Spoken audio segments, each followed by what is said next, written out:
Yesterday I got a big old box of copies of Field Notes on Language and Kinship. So, it's as a manner of celebration, I thought I would give you a little tour of the book. Cue the fanfare. Dun, dun, dun. Whatever, right? Anyway, there's a title, Field Notes on Language and Kinship by Tyler Chadwick. That's me. And that is also me on the cover. The image was designed by Susan Krueger-Barber out of a photo that I sent her, torn pages from Fire in the Pasture, 21st Century Mormon Poets, and a painting she did of me. I think it's a pretty good likeness. So that's the cover. The cover was designed by Glen Nelson of Mormon Artists Group, who designed the book as well. I think he did a pretty darn good job. I'm happy with how it turned out. It turned out a lot thicker, actually, than I imagined it would, which was pretty cool to figure that out. Now, for the book, which is a response to this book, Fire in the Pasture, 21st Century Mormon Poets, Field Notes on Language and Kinship ties directly to the poetry in here, to the poets and poems and poetry there, and it's a direct response to the book. From the description, in Field Notes on Language and Kinship, Tyler Chadwick follows poetry wherever it leads him, from active analysis and interpretation to poetic inspiration, from remembering to deliberate living and becoming. The book records many of his encounters with poems and poets from his anthology, Fire in the Pasture, 21st Century Mormon Poets, which was published in 2011 by Peculiar Pages. So that's how the book kind of arose. Glen Nelson asked me if I would like to write it after this book was published, and I said, yeah, sure, why not?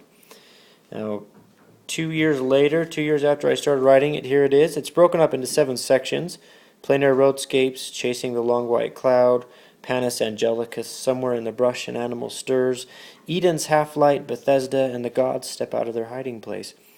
It's the basic narrative follows, again, my relationship with and my passion for poetry and language and everything, a lot of things they've taught me about relationships between people and my relationship with the land and with animals and things like that. So, each section is broken up into several different entries, and the entries range from poems to personal essays to critical responses to bits of memoir. So it's prose and poetry all mixed together. And so the introduction, this book began as an exercise in interpretation. That's how the introduction begins. And it's got a prologue, notes on how to read a poem that responds to a statement made by a student in an undergraduate literature course I was taking when I was an undergrad at Weber State University. And he or she said, interpreting poetry is not my forte. And that stuck with me enough that I wrote an essay about it. Now here's the first section, Plein Air Roadscapes, which begins with the image by Susan. It's in black and white in the paperback. If you get a chance, check out the color images on Mormon Artists Group website. They're pretty great in color. I love how they look. They're pretty cool in black and white too, but I like how they look better in color. Now, each section begins with a section introduction that lays down the theme that all of the entries in the section revolve around and touch upon.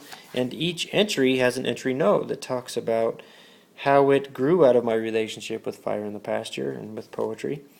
The first entry, called The Follow-Up Calls, talks about Whitman and Adam and Eve, which is really where every book, I think, should begin, is with Whitman and Adam and Eve, because that's the beginning of our story.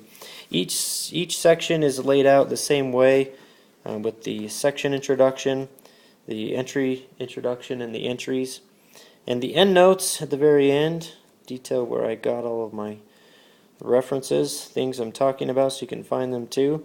And there's a flip through of the book, which you can purchase on Amazon.com, as well as you can also purchase Fire in the Pasture there.